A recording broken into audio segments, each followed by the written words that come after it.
আসসালামু আলাইকুম everyone. Hope you all doing fine. আজকে একটা সুন্দর কথা বলবো। সুন্দর কথাটা হলো, পাছের লোকে কি বলবে, পিছনের লোকে কি বলবে, পিছনের লোকে কি বলবে। আমি কিছু সংখ্যক মানুষ দেখছি, কিছু সংখ্যক মানুষ, যে সংখ্যক মানুষগুলো সবসময় বলে যে ভাবি আমি যদি এই কাজটা করতে যাই তাহলে মানুষ কি বলবে, ভাবি আমি যদি এই কাজটা করি তাহলে লোকে হাসাহাসি করবে, বাসায় তুচ্ছ-তাচ্ছিল্য করবে, হাসব্যান্ড ছোট চোখে দেখবে। আমি যদি ফুডের ব্যবসা করি তাহলে মানুষ খারাপ বলবে। বা আপনি যে বিজনেস করতেছেন আপনারা অনেকে খারাপ বলে। আমার তাদের কাছে একটা প্রশ্ন, সেটা হলো, আমি যদি আজকে রাতে না খেয়ে থাকি বা কোনো কারণে যদি আমার কাছে টাকা না থাকে, আমার ধরেন বড় ধরনের একটা অসুখ হইলো, তখন কি আপনি আমার অসুস্থতার খরচ দিবেন? বা আমি যদি রাতে না খেয়ে থাকি আপনি আমার বাসায় কি খাবার পাঠাবেন? সম্ভব? পসিবল? পসিবল না। এই পৃথিবীতে কতগুলো মানুষের আপনি দেখবেন বা চিনেন বা জানেন যারা আপনার অসুস্থ সময়, আপনার খারাপ সময় আপনার পাশে এসে দাঁড়াইছে? কয়জন মানুষের কথা আপনি মনে করতে পারবেন? আমার জীবনে এমন এমন ঘটনাও আছে যে যারা খুব কাছের এবং রক্তের আত্মীয় স্বজন, তারাও বিপদের সময় তো কাছে ছিল না। মোস্ট প্রবাবলি আমি টাকা ইনকাম করার জেদটা কখন আমার ভিতরে নিয়ে আসে জানেন? যখন দেখলাম আমার হাজবেন্ড, আমারই হাজবেন্ড, আমার ৩ বাচ্চা, তাদের উৎকৃষ্ট খাবার ঈদের মতো, মানে ঈদ, কোরবানি ঈদ, রোজার ঈদ, তাদেরকে দেওয়ার পর, তারা খাওয়ার পর যদি কিছু থাকে সেগুলো না আমার বাচ্চাদেরকে খাওয়ায়। এই বিষয়টা আমি ছোট, মানে ছোট করে বলবো এমনটা না, বা ছোট মনে করবো এমনও বিষয়টা না। বিষয়টা আমার কাছে খুব হার্ডে লাগছে। কেন লাগছে জানেন? আমার হাজবেন্ড ধরেন সরকারি চাকরি করে, তার বিজনেস আছে, সে একজন অ্যাডভোকেট, এসেট্রা এসেট্রা, তার অনেক লিঙ্ক আপ আছে টাকা ইনকাম করার মতো। সে ধরেন আমাকে কখনোই চায় না যে আমি চাকরি করি, বা কখনোই চায় না যে আমার একটা কেরিয়ার হোক, কখনোই চায় না যে না আমি আর্থিকভাবে স্বাবলম্বী হই। বা এখনো যদি আমার চাকরির প্রসঙ্গ আসে সে আমারে অনেকভাবে ছোট করে কথা বলে। এখন কথা হইলো, যে বিষয়টা আমার কাছে খুব কষ্ট লাগছে সেটা হলো, বিয়ের পর ১৬-১৭ বছর সে কোরবানি দিচ্ছে, কিন্তু আমি জানিও না, আমি দেখিও নাই, কখনো দেখি নাই। ট্রাস্ট মি, একটা সত্যি কথা বললাম, জানিও না, দেখিও না, দেখিই নাই। এখন আমার যখন বাচ্চাগুলা ঈদের দিন অন্য মানুষ কোরবানি দিতেছে, সেদিকে তাকায় ছিল, আকাশের দিকে তাকায় ছিল, মন খারাপ করেছিল। বিশ্বাস করেন, ওর চেয়ে যন্ত্রণা আর কিছুই আমার কাছে ছিল না।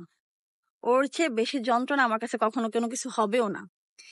যখন দেখলাম যে আসলে নিজের বাবা হয়ে একজন সরকারি চাকরিজীবী, ধরেন এর বিচার, ধরেন সে যে অন্যায় করতেছে, সে এটা বুঝতেছেই না যে সে আমাদের প্রতি অন্যায় করতেছে, বা এত বছর সে আমার পিছু অন্যায় করে আসছে। তার কোনো কাণ্ডজ্ঞান বা বিবেক বুদ্ধি আমি জানি না কি কতটুকু আছে। তো তার যখন বিবেক বুদ্ধি এতটাই বেশি যে সে বুঝতেছে না সে অন্যায় করতেছে, নিজের সন্তানের প্রতি কোনো বাবা এমন করতে পারে কিনা আমি জানি না। যদিও বা এখন আমাদের সংবাদপত্রে আমরা অনেক কিছু দেখি, ফেসবুক, এখন সোশ্যাল মিডিয়ার যুগ, এখন আমরা অনেক কিছু জানতে পারি, এখন আর কোনো কিছু গোপন থাকে না। এই তো গতকালকে এক নিউজে দেখতেছিলাম যে একটা বাচ্চা, ৪৫ দিনের একটা বাচ্চা কান্না করতেছে বিধায় তার বাবা তাকে ওয়াশরুমে গিয়ে গলা টিপে মেরে ফেলছে। পরের দিন সকালবেলা যেহেতু মহিলাটা সিজারিয়ান ছিল, মহিলাটার হুঁশ ছিল না যখন মেরে ফেলতেছে, তখন সকালবেলা যখন মহিলাটা বাচ্চা নিয়ে ডাক্তারের কাছে আসে হসপিটালে, তখন ডাক্তার তাকে মৃত ঘোষণা করে। তো বাবা, চিন্তা করে দেখেন, একটা মেয়ের সেলাইটা পর্যন্ত, সিজারের সেলাইটা পর্যন্ত শুকায় নাই, একটা বাবা তার সন্তানের মেরে ফেলছে। বাচ্চা, ৪৫ দিনের একটা বাচ্চার কি অপরাধ হইতে পারে? ৪৫ দিনের একটা বাচ্চা কতটুকু অপরাধী হইতে পারে বলতে পারেন? কিন্তু বাবা এই কাজটা করছে। এখন আমি চিন্তা করে দেখলাম যে আসলে আমার বাচ্চাগুলা আকাশের দিকে তাকায় আছে, মন খারাপ করে আছে, আমার কেন না কিছু করতে হবে, পাশের লোকে যা বলে বলুক। আপনাকে আমি এই মেসেজটাই দিতে যাচ্ছি, দেখেন, পাশের লোকে যারা বলার না তারা সব সময় বলবে, তারা সবকিছুতেই বলবে। আপনি ভালো করলেও বলবে, আপনি খারাপ করলেও বললে, আপনি সোজা হইয়া হাঁটলেও বলবে, আপনি বাঁকা হইয়া হাঁটলেও বলবে, আপনি কার সাথে কথা বললেও বলবে, না বললেও বলবে। যারা বলার, যার মন মানসিকতা যেমন, সে আপনাকে তেমনই রেসপন্স করবে। এখন কথা হলো, আপনি এগুলো সবসময় এড়িয়ে চলতে পারবেন না। এরা আপনার কানের কাছে এসেও ফিস ফিস করে হলেও বলবে, এবং সেটা আপনাকে শুনতে হবে। শুধু এতটুকু মনে রাখেন যে আজকে যদি আপনার বাচ্চার ডেঙ্গু হয়, তাহলে সে এসে আপনার বাচ্চারা রক্ত দিবে না। আজকে যদি আপনার বাচ্চাটা খুব বেশি একটা অসুস্থ হয়, সে আপনার অসুস্থতার খরচ বহন করবেন। বা এট দ্য সেম টাইম আপনার সাথে যদি কোনো কিছু হয়ে যায়, যে আপনার ধরেন আপনি এখন সুস্থ আছেন আলহামদুলিল্লাহ, আপনি যদি রাতে অসুস্থ হয়ে যান, তাহলে আসলে আপনার খরচটা কে বহন করবে? আমি এমনও দেখছি জানেন, এক ঘরে একই মায়ের 5টা ছেলে।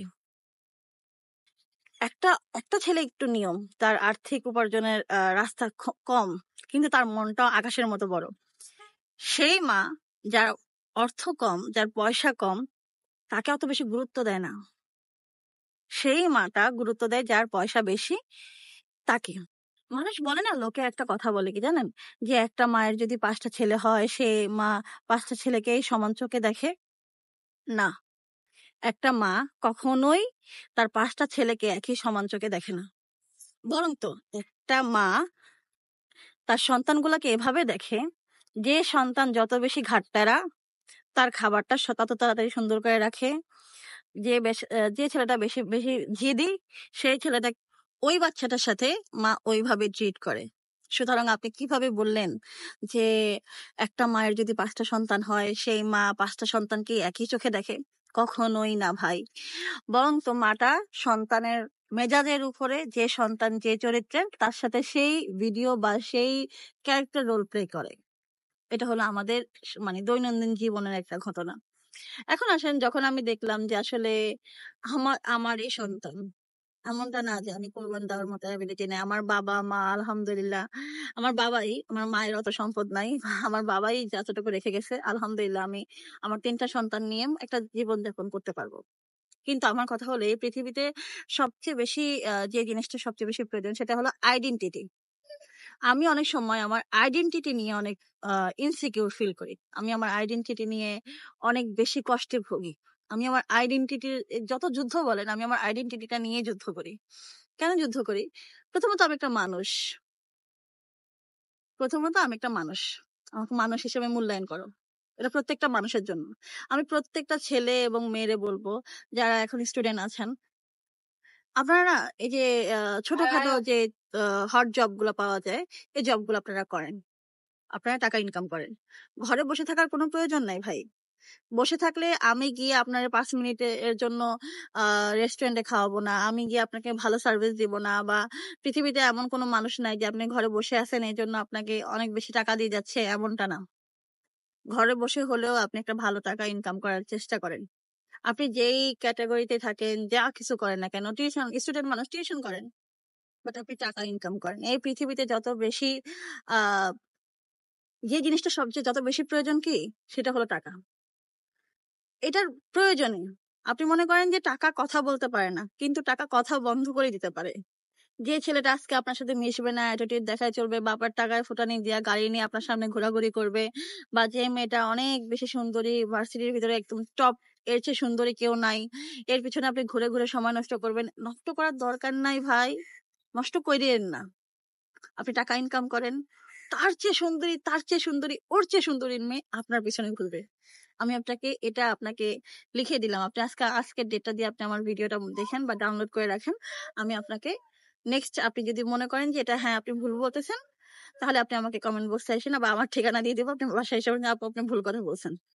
কিন্তু কথা হলো এটাই ভাই, যে আপনি যে পজিশনে থাকেন না কেন, পাছে লোকে কি বলবে, এটা এটা কখনো মনেই রাখেন না ভাই। আরে আমি আপনাদেরকে একদম বাস্তব উদাহরণ দিলাম, যে জন্মদাতা বাবা তার ভাইরা খাওয়ার পর যদি কোনো খাবার থাকে, সেটা এনে তার সন্তানরে দিতেছে। এর চেয়ে ভাই নিকৃষ্ট কোনো মানুষই হয় না আমার জানা মতে। সুতরাং যদি আপনি শেখার হয়, বোঝার হয়, আপনি বুঝেন, বাট আপনি টাকা ইনকাম করেন। কে কি বললো না বললো তা দেখার বিষয় নাই। আপনি যখন ভালো একটা কেরিয়ারে যাবেন, গিয়ে আপনি যখন এস্টাবলিশ হবেন, তখন সবাই আপনার নামে বাহবা করবে। এটাই হলো আমাদের সমাজ।